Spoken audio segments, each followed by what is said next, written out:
ladies and gentlemen, we have a special guest in the sports bar, former UFC heavyweight champion with notable victories against Ken Shamrock and Kevin Randleman. We have BAS RUTTEN, and he could be seen on IFL Battlegrounds on the Fox Sports Network. How you doing, Boss? I'm doing great, and that victory was over Frank Shamrock, twice actually. Is it twice? Okay, now, Boss, we're not going to start anything with this, are we? No, I'm done. Okay, great. Which is very, very, very impressive background. And you're famous for your kicks, I guess, like your liver shots. How do you explain that? You know what? I'm just a Thai boxer from Holland, and as everybody knows, who knows martial arts, they know that the Dutch, they have the best Thai boxers on the planet. So it's about the same as soccer. So you can compete every week, pretty much 3 times a week if you want. So Wow. it's a national sport. So yeah, that's where all the punches and the kicks come from. Wow. Must be painful then. Now, Wow. now notice, Boss, now if you were to pick 3 guys to be like your bodyguard, like which 3 would you pick? Oh man. Of course, like you need one. I mean, you're the boss, but I'm just curious, man. I'll pick Kimbo Slice. And Okay. then I'll take Hector Pena. He's 145 pounds, but he's a little mean bastard, I'm telling you. and I take my wife. Oh, okay, right. The women's always the toughest ones, though. Always the toughest ones. You got that right. Oh yeah, That's I a can't good one. do my wife. Trust me. Out of curiosity, Boss, when these guys fight in the ring, does it ever get personal? Like, guys ever say, okay, let's take this outside. This side was way too close. You know, sometimes it got with me only like 2 times, and then then you really try to put the hurt on your opponent. But other than that, it's just like what people say. It's a job. It really is. And Right. one time I fought a guy in the UFC, Kosaka, and he's a friend of mine. And I went to the dressing room before the fight. I said, "Listen, man, I'm going to try to knock you out. I'm going to hope that you're going to do the same. And we drink a beer and we're done, okay?" And he said, "Cool." So and then you just go. Oh, man, just like that. It's business, okay? Mm-hmm. Exactly. Now, Boss, like, do you have any fights that are more memorable than others? Like, you think back and say, man, that was great. These are relive it in your mind. Do you have any like that? Yeah, I had when I came into Japan, I was solely a striker. I developed my ground game later, and my 3rd fight was against Funaki, which was like the best Japanese fighter out there, and I lost that fight by a submission. And I had I really wanted a rematch, and finally I had the rematch, and everybody thought that he was going to walk over me. And then before the fight, he came to me in the ring, and with his thumb, he slit his throat, and I thought it was so disrespectful. So I broke his cheekbone, I broke his nose. I mean, I really put him down, that guy. That fight stands out. Wow. Now, does he still fight after that? Yeah, his career went actually down after that. It got downhill. Yeah, I'm sure it went downhill. Now, here's an off-the-wall question here. Now, suppose if Bruce Lee were alive today in his prime, do you think he'd be able to hang with the mixed martial arts or in a UFC tournament? Oh yeah, for sure, 100%. If I made a comeback last year and I felt like $1 million, other than that, I got my tendonitis back, tore my ACL, meniscus, pulled the groin, and pulled the rib.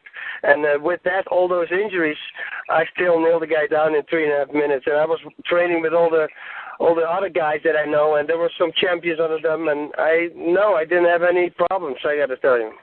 Right. Okay. All right.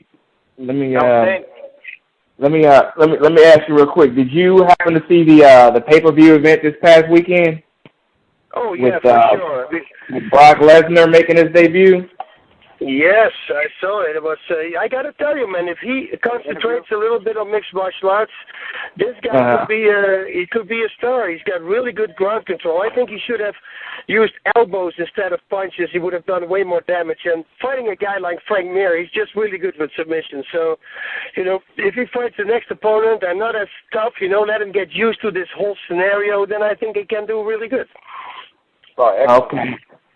Yeah, that's definitely that was my opinion as well. One more question for you. Again, this is William Hale asking it. What do you think of the legacy of the Gracies on the sport? Well, we pretty much owe everything to the Gracies, right? I mean, they came out, they did all their stuff, and because of them, we now everybody does mixed martial arts. So I think we should, when we see them, we should all say thank you. Okay, business then. Okay, but then none of that personal stuff, then, which is cool. Yeah. Now, now, how do the new fighters compare to you guys coming up? Do you think it's better, or it's the same, or is it just a case-by-case type of scenario? No, it's the same. It depends what you're doing. Like, I have been, in time that I stopped, I still have been training. So I trained with those guys, and I developed. It's like people say, he fought 7 years ago.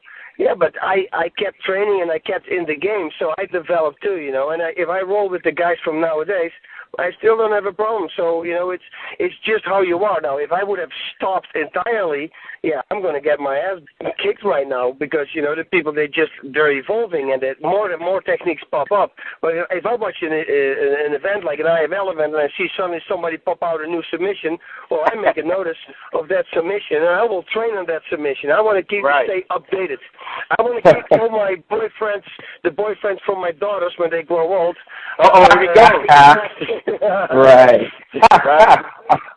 Right now, and here's one. I've read your bio. You mentioned how you were teased in high school, and you came back to your high school reunion, and you challenged some of the guys, and I guess there were no takers. Okay, explain to us that story. Oh, you know what? I was a very sick kid. I had a very bad skin disease and a very bad asthma. And asthma for me, an attack would be 5 or 7 days in bed. I had to do everything in bed, even I had to go to the restroom, like badass.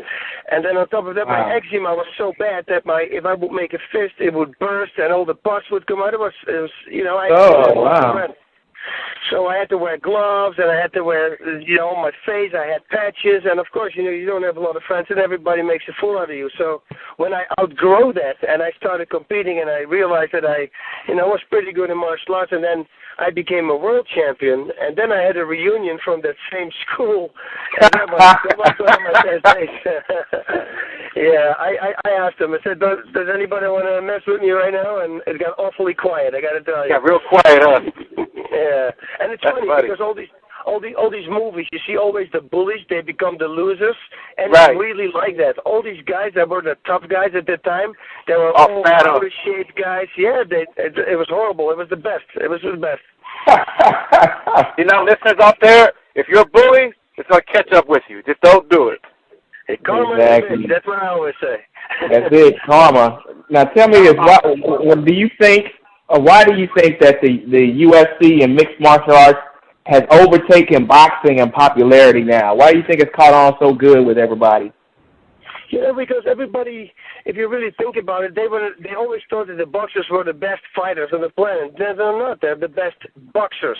And now people start to realize, wait a minute, if Mike Tyson fights a UFC guy, I'm not going to box with Mike Tyson. I'm going to take him down, I'm going to take him out of his game.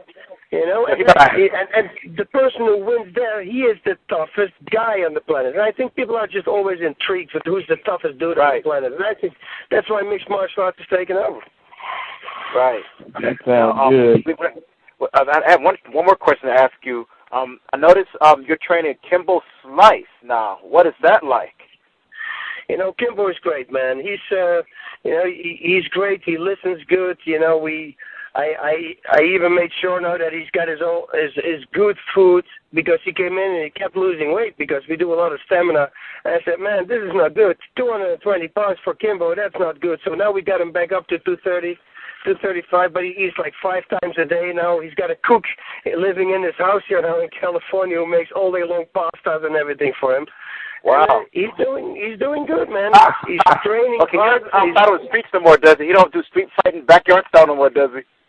No, he's going to kill somebody if he does that. And I told him. Actually, he told myself. He says, "Boss, I can't fight on the street anymore." I said, "You better not. You're going to lock you up. You're going to press charges. You're going to go to jail." This is. But now he makes a living. You know what? For a street fighter, you got to understand the street. It's very easy to beat people on the street. All those street fighters with the bullies. Fighting against people who don't know anything. It's a very right. You have a good point. Okay, I see where you're coming from. Right. Yeah, but for him to take that step and to go into real mixed martial arts, that says something about his personality, and he's doing really good. He trains as hard, if not harder, than all the other guys I know. Okay. I don't want to start anything or put you on the spot. Now, how do you think you would do against him, in your fighting days? Or even, do you think he'd be able to keep up with you? You know what? You can't compare. I have way too much experience, and Kimbo will say that himself too. People go to him and they say, "Oh, you're the next champion," and he will tell him yourself. He says, "Listen, man, I just started. Right now, I'm not at that level. I need more training." And he's very grounded. He knows exactly where he is, and we cannot put him up against Fedor right now. Everybody needs to adjust a little bit. Give him like 5-6 fights, and then I'm going to put him up against top 10 fighters for sure. Right, and see, that's brilliant because a lot of times the guys who fight the best, I don't know how it is in MMA, those are the ones who are most humble. You know what I mean? Yeah, it is, and he's very down to earth. He knows the business, doesn't he? When we spar, we roll around. It's that you can tell the experience. But don't get me wrong, man. He can take a punch, and he certainly can give one. So if you make one little mistake and he drops a big bomb, that's going to be trouble. Right. No. Okay. Yeah. Let's close this out, boss. What's new going on with you, and what should we look for in Boss Rootin on Battleground or anything else coming up? Oh, man, you should. All the people right now, they should watch the IFL, of course. We're going to have 8 events this year. It's going to be on the free TV, so there's no pay-per-views. You can tune in. You can watch it. It doesn't cost you a cent. I think the fighters, we got really good fighters.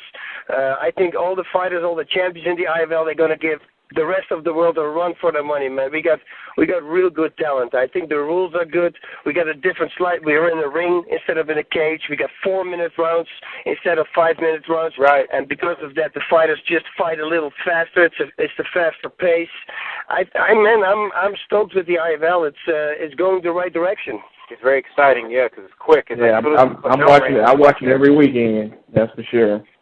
Yeah, and if you guys like mixed martial arts, I'm also having an MMA news show. It's on HDNet. It's called Inside MMA, and that's every Friday night. Check it out. We last week we had Tank on, and this week we had Kimbo Slice, Dolph Lundgren, and Turi Altavilla. He's the representative from Elite XC.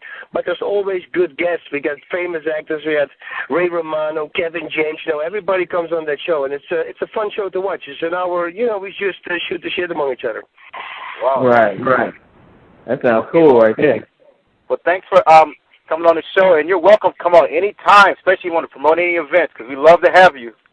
Well, let me know, man. And everybody, if you're in Vegas on the 29th of February, that is this month, come to the IFL. It's in the Orleans hotel. And watch the website. Take a look, ifl.tv for all the upcoming events. And there's a lot of stuff on there, wrinkle contest, the whole 9 yards. You're going to like it.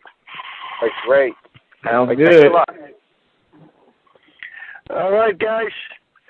Thank you very much for having me on. You're welcome. All right, thank you, man. I appreciate it.